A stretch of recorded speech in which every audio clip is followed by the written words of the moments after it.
America is the greatest country in the world. Welcome to our special American Addiction and the Human Condition. It's a great title, isn't it? American Addiction and the Human Condition. Today's special is about addiction. Your soul, something no one ever talks about these days, your soul is either fed by the flesh or by the Holy Spirit. Addiction is your soul feeding on the flesh and not letting its jaws off of it. What do you think of when I say the word addiction? When you hear addiction, what's the first thing that even pops into your head? It's all sorts of different things we can be addicted to. So what do you think of first? Whatever it is, you shouldn't be addicted to it. An addict is someone who devotes oneself to something, devotes you to it. You dedicate yourself to it. The Bible says in Proverbs 25:28, a man without self-control is like a city broken into and left without walls. If you are dedicated to and devote yourself to a thing in such a way that you're not glorifying God, but you're feeding your flesh, then that is a sin. We've tried to say everything is a disease these days to take away the responsibility of the self-control. But addiction is a sin. It's making an idol of something. It's turning to something first, before and other than God. The idea of addiction being a disease comes from pagans. It removes all the moral dimension of sin. And it makes sense that they would do that because they don't believe in sin or morality or the soul or salvation. So they needed to come up with some new medical materialist paradigm. And they came up with, it's a disease. It's not a disease. Romans 8:13 says, for if you live according to the flesh, you will die. But if by the Spirit you put to death the deeds of the body, you will live. If you live by the sinful flesh, it will lead to death. If you worship at the idol of alcohol or video games or drugs or gambling, it ain't God, therefore it's sinful. We're going to try to run through a bunch of different addictions on today's show. Let's start with what maybe most people thought of. I don't know what most people thought of, actually. We'll start with drugs. And I want to end the show with another major addiction that we have today, which is the addiction to me, the addiction to the self. But we'll start with marijuana. You should not smoke marijuana. It is bad for you. Oh, Slater, I'm turning this off. I can't even listen. All right. People who smoke marijuana are so passionate about it, which speaks to the addiction as well. Just because something doesn't kill you the first time you do it doesn't mean it's good for you. And just because something you you think have a positive feeling the moment you do it certainly does not mean that it is good. All sins are pleasurable in the moment. I bring it up now because the New York Times wrote a series of editorials about why marijuana is bad. For a long time, the New York Times editorial board has been arguing for the legalization of marijuana, as was I. And they have since come around and said, whoops, that was a bad idea. Here's one piece from the editorial board the other day. It's time for America to admit that it has a marijuana problem. Another headline, marijuana is everywhere. That's a problem. Here's some of their arguments. They said that in 1992, they put a chart of this. In 1992, we had less than 1 million people smoke marijuana 5 days a week. So 5 days a week smoking marijuana. In 1992, there was 1 million people. In 2012, there were 6 million. Today, it's 18 million people. Now, that's just the 5 days a week. I believe you would call that a pothead. But another 15 million use it 4 to 20 days a year. And 11 million use it once or more. This is a massive spike. We have tens of millions of people smoking marijuana regularly. New York Times says that every year, nearly 2.8 million people in the United States suffer from cannabinoid hyperemesis syndrome, which is severe vomiting and stomach pain. More people have also ended up in hospitals with marijuana-linked paranoia and chronic psychotic disorders. And then, of course, people driving high, causing more traffic accidents. Now, the New York Times says that we should not criminalize marijuana because that disproportionately affects people of color. So the New York Times is instead calling for what they call grudging toleration. This is what the left used to pretend to do with abortion. There's a Louis C.K. joke where he says, you can do it, but just keep it down. But that's never going to work because sinners don't keep it down, right? The activists are always going all in all the time, telling you how amazing marijuana is. It's so great. And it's been working. Look how popular it is. The legal pot industry is now $30 billion in sales. That's 2024. $30 billion. That is close to the total annual revenue of Starbucks. So think how comically ubiquitous Starbucks is. Right? We always joke about how there's like 3 Starbucks in one corner. Legal marijuana just as prolific. And people say, oh, come on, square. Marijuana is safer than alcohol, and alcohol is legal. I never understood that argument. Even when I was for the legalization of marijuana, I never understood that argument. It's a ridiculous argument. Alcohol causes more problems than maybe anything in the country. You could easily make the argument that alcohol is the most destructive thing in the physical thing in the whole country.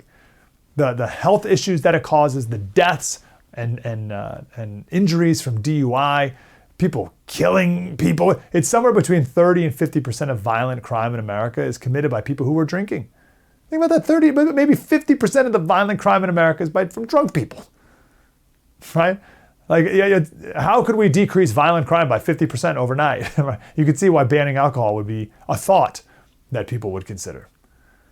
But to know that and be like, wow, here we allow this thing that ruins marriages and leads to abused children and abused wives and DUIs and is just a host of terrible decisions that don't show up in any statistics. If that's legal, then we should legalize this other thing that's bad too.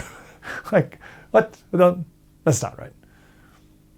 There's no statistic for people who show up drunk to work or show up late or get fired for being an alcoholic. There's no statistics for families that are upended because of alcohol. There's no stats for that. There is a stat for excessive deaths from what they call excessive alcohol use. 178,000 people a year. That's the technical term. Deaths from excessive alcohol use. 178,000 people a year. That's a lot. So that's not a good thing, alcohol. And neither is marijuana. And just because we have one bad thing that's legal doesn't mean we should have more bad things because they're all legal anyway. No. I like this take from Matt Walsh. He said, one of the things that makes weed so dangerous is that its users have a totally fanciful, almost supernatural faith in the substance itself. Alcohol can be dangerous, but everyone who drinks alcohol knows that and will admit it. You'll never hear anyone argue that there are no dangers or downsides to alcohol. But most pot smokers honestly believe or convince themselves that there's no downside to the drug of their choice. They can get high every day for 50 years and nothing bad will happen. There's no trade-offs, they insist. Literally all the data, all the research, all the experience, not to mention basic common sense, conflicts with this belief, but they don't care. The average pot smoker is much more likely to smoke in excess precisely because the whole mythology of pot is that there's no such thing as excess. It's a great point. That's the whole, it's natural argument. I guess, there's a lot of poisons that are natural, like hops are natural. Hops, barley, and yeast are natural, and you put it together and you get something that can do really bad things to your body. What's the point? I read one study that says this is 14 to 24-year-old males who have gone to the ER for cannabis-induced psychosis. It's like paranoia and hallucinating, which you get from very potent THC. Within 3 years, 41% of them develop schizophrenia. Stuff's messing with your brain, obviously. And people say, well, that's not me. That's not me. I do it just to relax. We all need things to relax, Slater. Okay, yeah, you've chosen a really bad thing to relax. It's not a good, choose something different. Well, it's like a glass of wine. Yeah, that's also not good. That messes with your sleep, if nothing else. That's not good for you to do either. Oh, Slater, I got to take the edge off. No, you don't. The edge is good. Why are you taking the edge off? You want the edge. You want to be sharp. You want that sharpness in your life. You want clear, good thinking.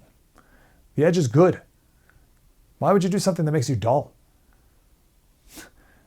You are a knife trying to hack your way through the jungles of life.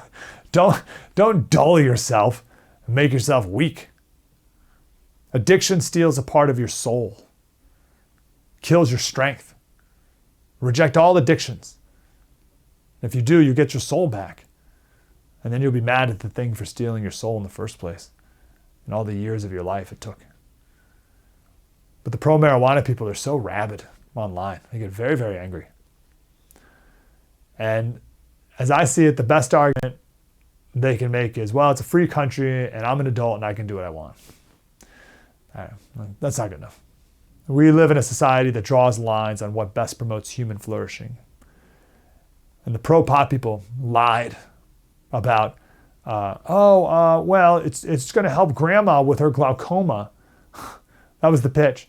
And it was my fault. I fell for if we legalize marijuana, it'll bankrupt the drug cartels in Mexico. That one's on me. I fell for that. But the pro-pot people have always been wrong, and they're still wrong.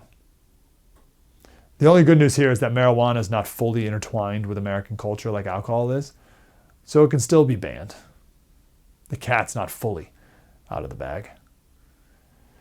But that's just marijuana. We got plenty of other addictions that we have to talk about today. There's a massive growing one in online sports gambling, major, huge problem. There's one that's already enormous, and that's porn addiction. We're going to talk with our next guest about other types of sex addiction. And then we'll have someone actually from Triple X Church to talk more about that. We'll talk about alcohol addiction. And then I want to end with the addiction to me. Not me, the Mike Slater Show. You should be addicted to that. It's the one good addiction that's good. You should listen to this show religiously. No, the addiction to the self, which is the core of all these addictions, actually. It's all coming up right here on The First TV.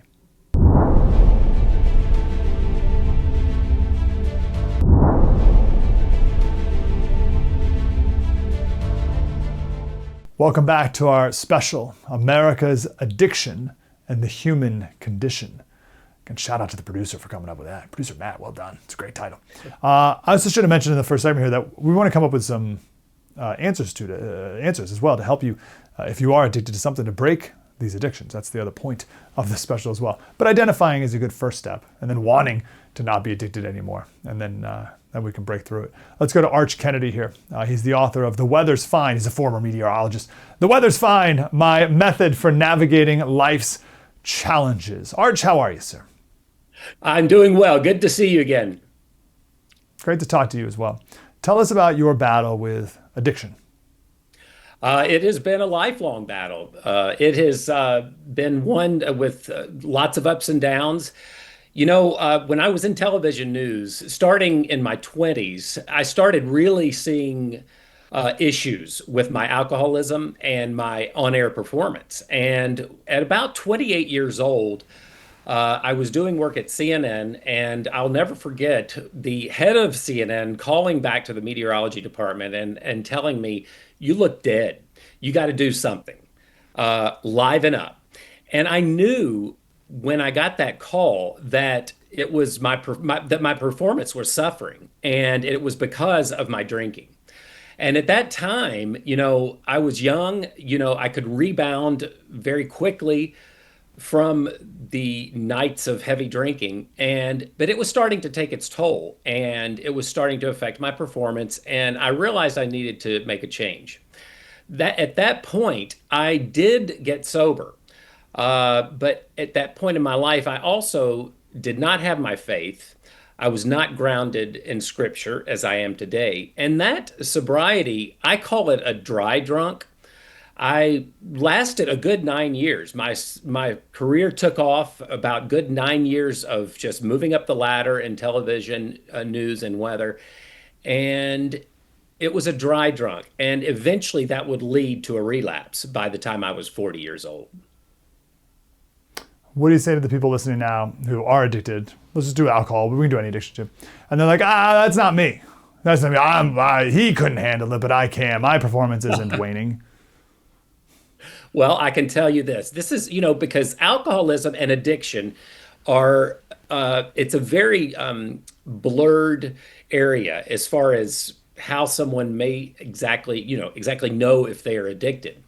I always say, use this rule of thumb. Is the particular drug of choice, is it affecting your career? It was for me. Is it affecting your family life in any way? Is it affecting your relationship with friends? Any of those areas, if you see that it is affecting any of those areas of your life in a negative way, it may be time to look at it as a possible addiction. But it's one of those things, it's a self-diagnosis. You hear this often in AA and in the recovery community. Only the person who is addicted knows and can make the changes. So you have to really evaluate how it's affecting your life. Yeah, there's so much denial though, right? Because who wants to True. admit that? And then you mentioned friends.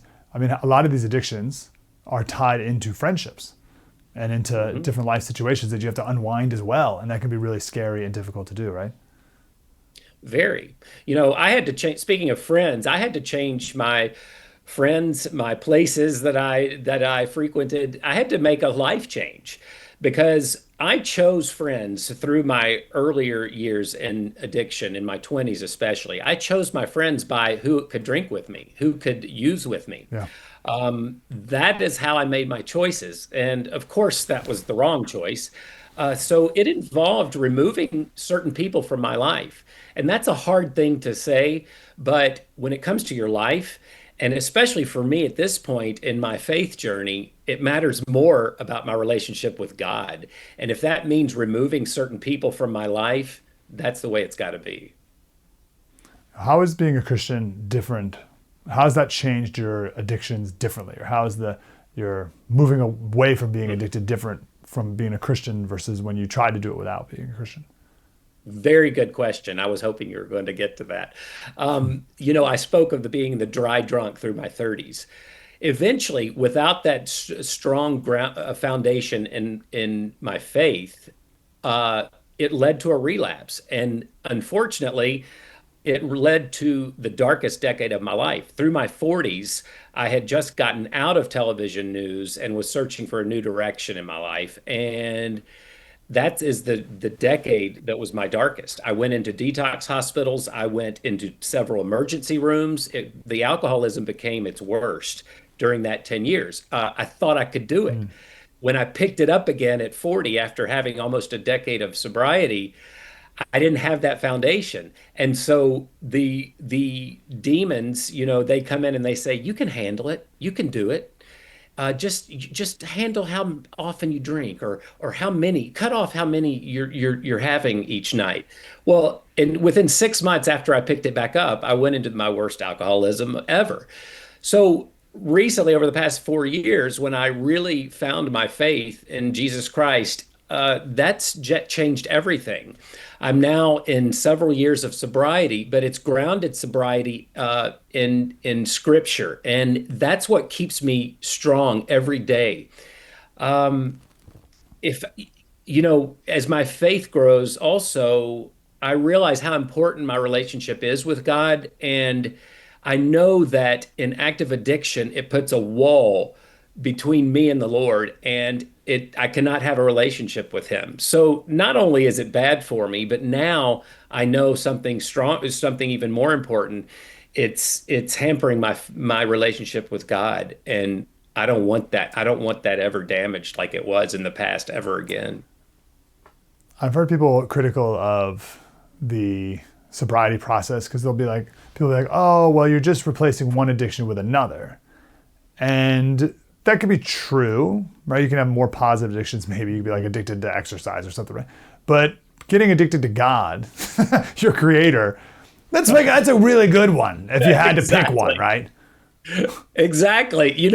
And this is also a great topic as well on those cross addictions or using something else as to cover what you were previously addicted to, cross addiction. That is something, and I think all of us addicts have to deal with is being very mindful of what you're replacing it with. And what I did with the first go round was I was replacing it with work. I was addicted to work. I worked 24/7. Yeah. I was, everything was my job and career. But that didn't last. That is earthly, earthly things. When it's grounded in God, that gives you the more the foundation to be able to stay strong in your sobriety, if that makes any sense. It You know, does. I just, yeah, it's. Let's bring in another element here. And I don't know if this is this addiction too. Does this fit into it, or does this just fit into the sin and darkness conversation? But where does same-sex attraction fit into this? I think, you know, if I'm being very, very honest about things, you know, over my past, I think that was probably a big contributor to my alcoholism was my same-sex attraction and my faith and the battle in between the two. And for many years, it worked, you know, for a while.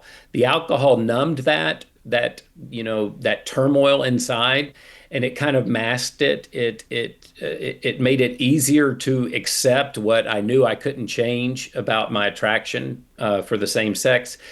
But, you know, if God, as I've studied scripture and I have grown in my relationship with Jesus Christ, he has given me the strength to say no to something that felt and still does feel very natural to me. I will not deny that I am not still attracted to the same sex. I am, absolutely.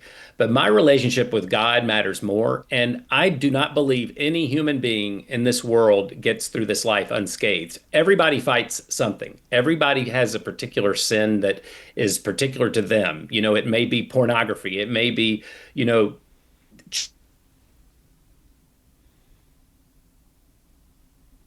but God gives me the strength to be celibate, and it is a day by day thing. I talked about this today, and that you know it is a we may fail at times, but what we do is we don't run from God, we run back to Him, and this applies to any sin, not just sex, not just alcohol addiction. It applies to any sin. We're human. We are born into sin, thanks to Adam and Eve, but we have grace because of Jesus Christ dying on the cross for us. We have grace, and He wants us to come back to Him. That is the goal, I think, for each and every one of us. Every day is try and try again. If I fail, I run back to God, not away from Him. I want to go deeper on that. One last question. You know, the AA stuff, it's like you got a higher power, right?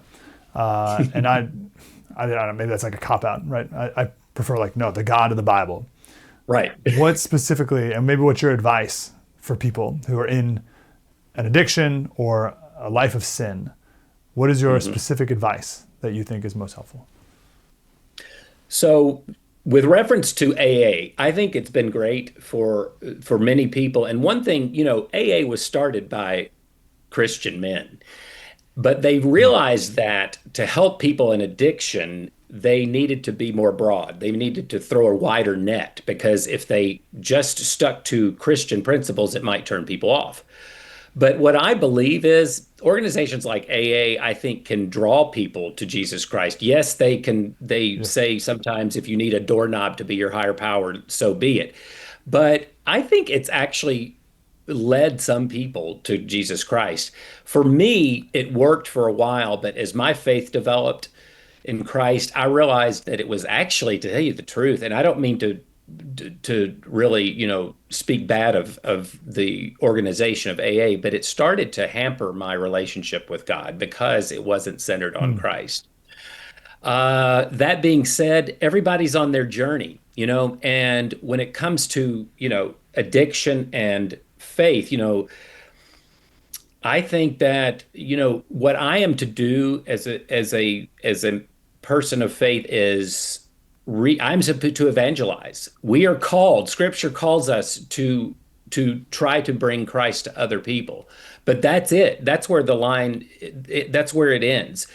God then has the it's his responsibility to take hold of their heart. It's not my responsibility. So that's one thing Yep. that I've grappled with because, you know, I've had this new energy these past few years as I started, as I believe I was born again only in the past several years. I had this enthusiasm to try to want to bring everybody there. But that's good. That's a good enthusiasm, but all we're called to do is try to bring people to Christ. God is in charge of the rest. That's right. Arch Kennedy, go get the book, The Weather's Fine, My Method for Navigating Life's Challenges. Arch, thank you for your honesty. Appreciate you very much. Always good to see you. Thank you, sir. Coming up next, we're going to talk to Carl Thomas, who's the executive director of X Church and his wonderful ministry. It's next right here on the First TV.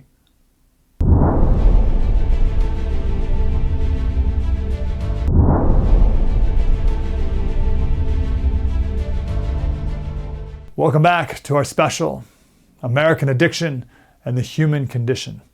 It's an honor to talk to Carl Thomas. He's the executive director of Live Free Ministries and XXXchurch.com and author of the book, When Shame Gets Real. Carl, good to talk to you, brother. How are you? I'm doing pretty good. How are you? Good, man. Really good. So I used to be addicted to pornography, broke that since I got married. So how many years is that? 13 years? And then our kids are young. They're all under the age of 9. So I'm kind of in this gap here where I don't have my finger on the pulse of the problem at the moment, personally, like I used to directly, and I'm not dealing with our kids yet. What is the state of pornography and pornography addiction in America today? Well, I mean, numbers vary depending on which poll you go to or which source, but I mean, they haven't really changed that much over the past 5-10 years if you look at different polls, but they only do a poll once every 5 years. So, but the most recent numbers usually you see is one out of every 2 guys, about 50% of men deal with some sort of compulsive sexual behavior, specifically pornography use. Women, 35 to 40%. Pastors, 35%. But again, those numbers, they get updated every 3-4 years. So, but it's a problem, and it continues to get worse. Tell us your story and the story of XXX Church. Well, I dealt with pornography addiction, I guess you'd call it. First 20 years, well, not first 20 years, but about 20 years of my life. Early exposure, which is typical story you hear. Got really compulsive with it in my teen and college years, got married, carried that into my marriage, and eventually was able to find what I would term sobriety around age 39. And then I would say freedom maybe 3 or 4 years later, when I actually was able to address or deal with some of the underlying reasons that I turned to porn in the first place. Those are really good words. I like the word sobriety and freedom. That's a really good word. Really good distinction. What is explain that a little more. Well, I mean, sobriety is more about behavior and abstinence, right? So I've met a lot of guys in all areas of addiction, if you will, substance use disorder, whatever, where you would term them as sober because they haven't been acting out, they haven't been using their substance, but they still very much feel a real struggle to not go back to it.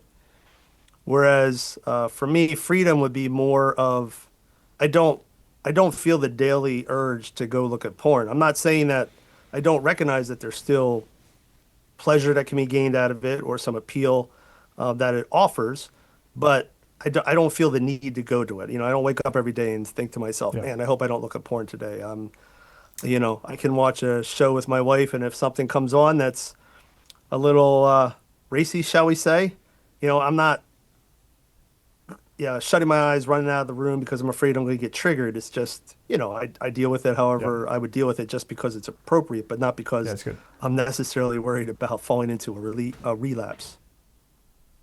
What I've noticed in the church is men who are addicted, first of all, don't talk about it.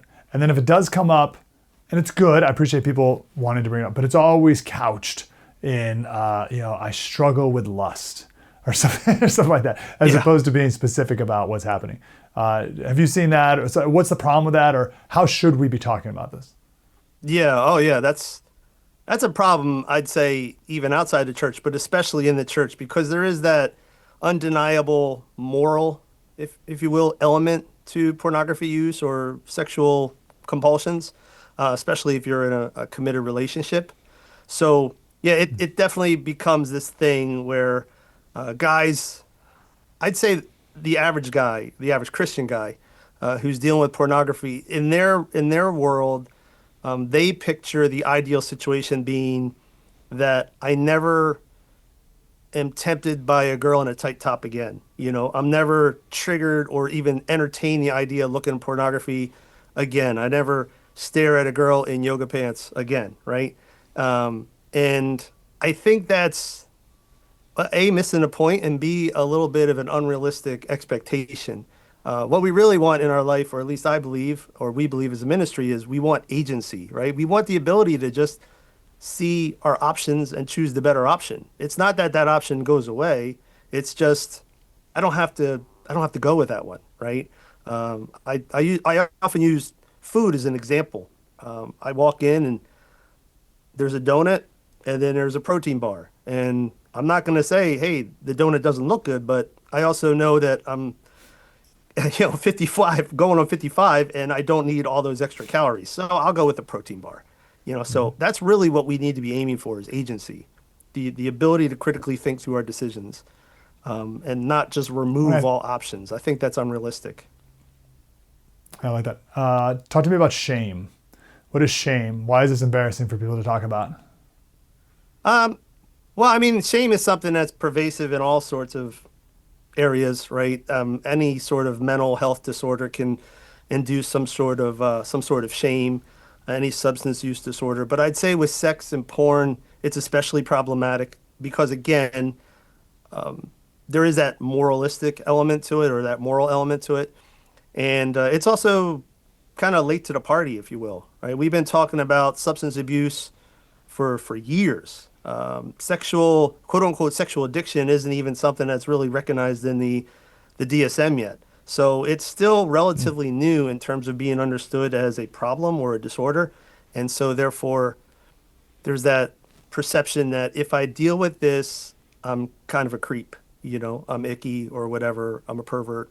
And so it becomes, yeah, I'd say because of the nature of it, that's especially problematic. And then what happens is that shame also becomes a perpetuator of the behavior. So, I sense shame, so I go act out to kind of numb it, and then the acting out brings on more shame, which now I got to do something with. So then I go back and numb it, and shame is linked, psychologically speaking, to all sorts of problems and issues outside of just pornography use. I mean, it's just not a healthy thing to have in your life.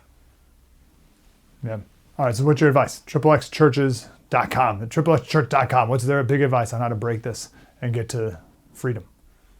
Well, I think the biggest thing to start with is just understanding that porn and sex addiction, I mean, it's an issue, it's the problem, shall we say, but it's not the problem. The problem is something underneath, right? So it's developmental issues, attachment wounds, trauma, things like that. We use pornography or sex as a coping mechanism to deal with our dysregulated state. And so if we get rid of the porn or sex, we're just going to use something else if we don't deal with the fact that we don't really know how to deal with life in a healthy way in the first place. So I think number one is really understanding the nature of what you're dealing with because that helps reduce the shame, first of all. And two, it also helps you understand the context for resources and why they're so important. One of those being the second thing is plug into some sort of community support group, accountability partners, counseling, things like that. Something with a social connection aspect because social connection is absolutely vital to this. If you try to deal with your pornography alone, it's not going to work out well. You need people. Yeah. Yeah. Give me an example of the first point you said. Like what type of broken disorder or something, disorder, desire, whatever is beneath the surface that then results in Yeah. watching pornography? Like, what do you often see in your ministry for guys? Well, I mean, it could be all sorts of things, but usually a lot of it goes back to formative parental experiences, attachment disorders, things like that, where they feel that because whatever, daddy issues, mommy issues, they grew up and they now view the world in a certain way. They can't count on people. The world's not necessarily a safe place to be. And so their window of tolerance, their emotional window of tolerance is very, very narrow. And so when they go outside of that window of tolerance because pressure at work or pressure at home or just rejection, your nervous system, your brain, it needs something to regulate. Like we can't live in a dysregulated state 24/7 or we'll crash. We have to regulate. So pornography and sex or any other type of substance use, it's a great regulating mechanism. I mean, it's terrible, don't get me wrong, but it works really well.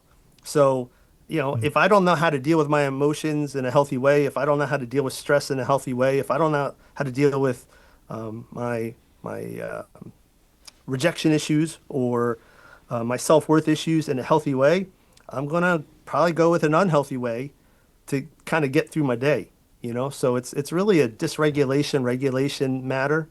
And when we can expand that window of tolerance and learn how to deal with things in a healthy way, we don't need porn so much anymore. That's great. I think the ultimate example of that would be Hugh Hefner himself. Hugh Hefner went to World War II. When he came back, he learned that his fiance cheated on him. And then also his mom never said I love you or gave him a hug his entire life as a child. So it's like, you hear that and you're like, oh yeah. Like, of course, there's a connection. You would then go on this direction. Like that makes perfect sense. And we're all perhaps smaller versions of that as consumers. Carl Thomas, Executive Director, Live Free Ministries, xxchurch.com. Get the book When Shame Gets Real. What will people find at xxchurch.com? Well, I mean, we have blogs, right? But we have a lot of resources. So we have support groups. We have online support communities. We have a new course coming out called Rewired, which basically does what I was talking about, kind of explains the real nature of what you're dealing with. So you can kind of go about trying to deal with it in a very productive and healthy way. And we're in the middle. I mean, it won't be it's probably going to be at least another 6 months to a year, but we're in the middle of a major rebuild where eventually it's going to be a completely interactive website where you can go on and you can ask questions and you'll get real-time video answers, and it's going to be pretty cool, but that's something that's still in the process. It's a very big project we're trying to pull off. That's great. I look forward to that. Thanks for your ministry, Carl. Appreciate you. Thank you. xxchurch.com. We should do another whole special one of these days just on pornography. We could talk more about how to break it, but the place to go is xxchurch.com. Coming up next, we'll talk about one of the other great big addictions, one of the root addictions actually, and that is our addiction to the self. We'll do that next right here on the First TV. Spread the word.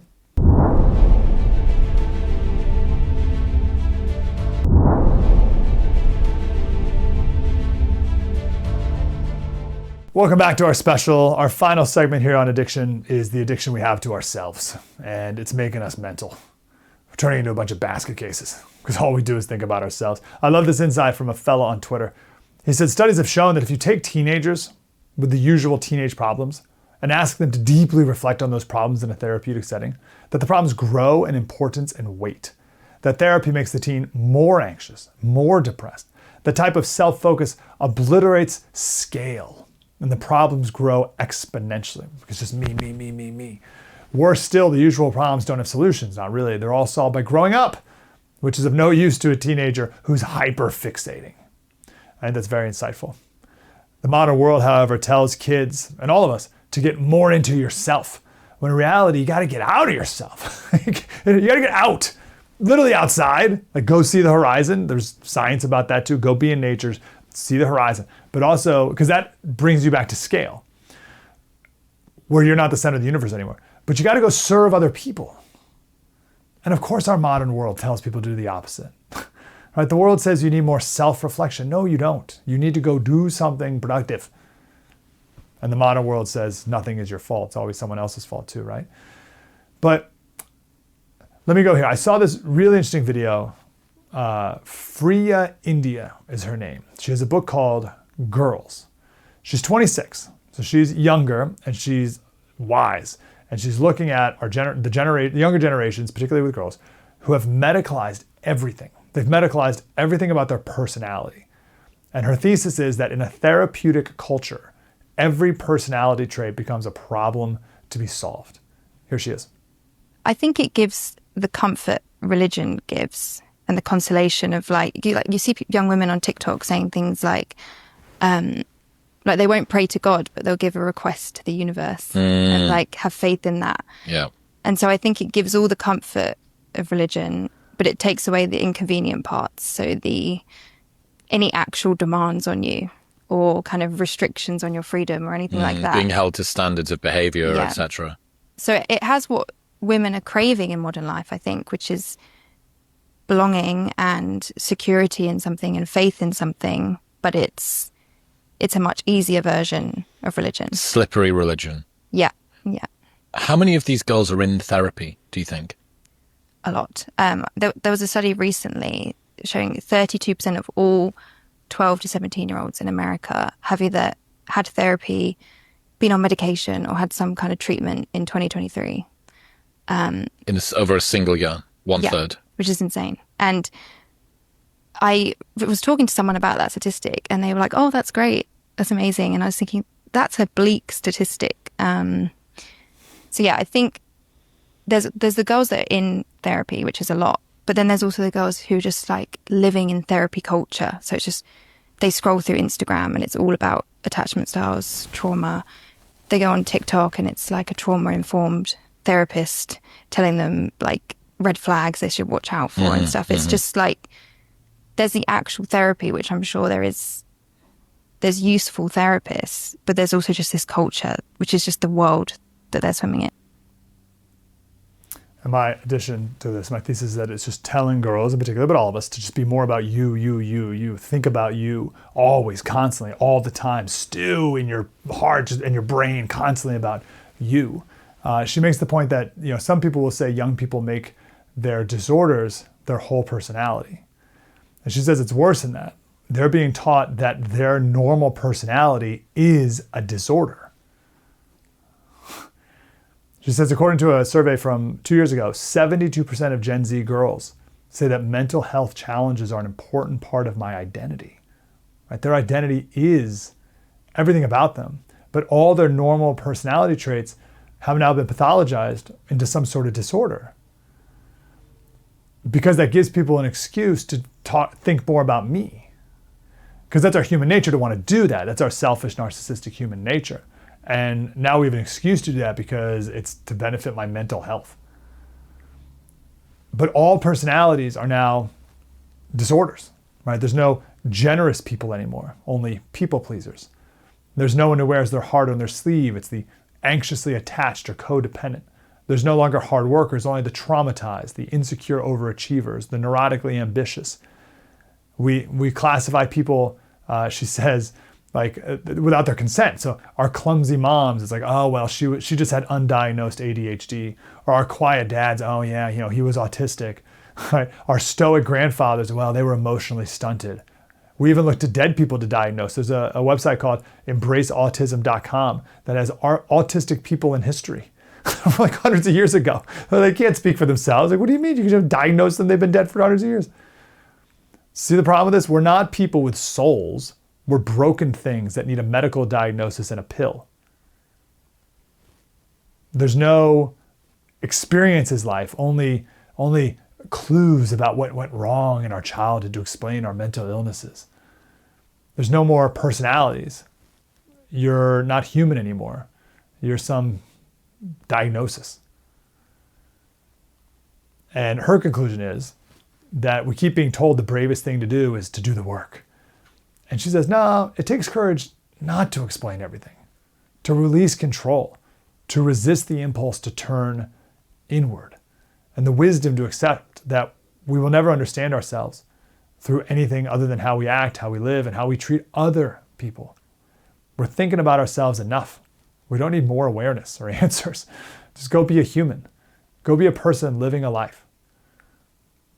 And yeah, you're going to be anxious. That doesn't mean you have anxiety disorder. It means you're doing something that's kind of scary, that's kind of hard, that you're not sure if you're fully prepared for, that maybe has kind of big stakes, and that's awesome. Like, you should be a little anxious about it, but go do the best you can. And that's just called life. This is a Norm Macdonald clip. This is from on his TV show. This was years ago. So this is well before, this is like at the very beginning of the whole trans nonsense, when people didn't know all the terms. And no one's ever heard the term cis male before when Norm Macdonald said this. That you are a cis male. Have you ever heard of that term? A cis male? Cis male. C-Y-S-M-A-L-E. So what it means is that you are a man. You're born a man. Well, as far as you know. As far as I know. And you identify yourself as a man. Yes. That's a cis male. Now, I don't understand. Where does that... Is this a new phrase? Yes, it's a way of marginalizing a normal person. The world is trying to marginalize you. It's trying to marginalize you, but the things you're feeling are normal. There's nothing new under the sun. And there's also a book out there that has all the answers in it. Politics by Faith is the name of our podcast. Anywhere you listen to podcasts, you can download it. We take the news of the day and we run it through a biblical filter, try to make sense of the world. Actually, it really started because I felt the people and I was getting addicted to politics. And politics can be good, but it's not something you should be addicted to. You'll never be saved by politics. So that's why we took politics and used it as a springboard to talk about some biblical truths instead. That was the genesis of the podcast, and we still do that everywhere you listen to your podcast. Politics by Faith is the name of that show. Mike Slater, First TV, spread the word.